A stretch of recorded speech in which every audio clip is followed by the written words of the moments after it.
Hey, Chris Ferdinandi here with another Vanilla.js quick tip. Let's get into it. The FormData object is an iterable.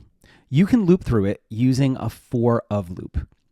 Each entry is an array of key value pairs. So here I'm using a for-of loop to loop over my FormData object, which I have assigned to the data variable. And I am assigning in my loop each item to the entry variable, which I'm going to log to the console.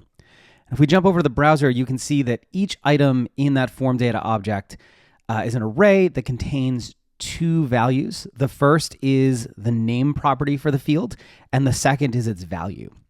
So we have title field has a value of go to the beach. The body field has a value of soak up the sun and swim in the ocean. And the hidden user ID field has a value of 1.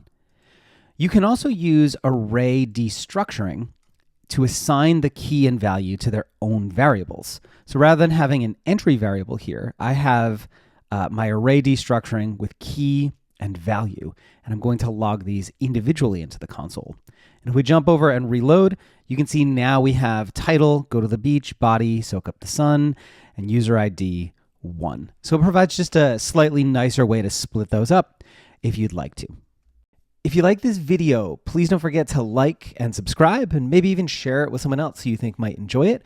You can also get my daily developer tips newsletter over at gomakethings.com, where every weekday I share a new tip, trick, tool, or Vanilla.js snippet to help you build a simpler and more resilient web. Thanks so much for watching.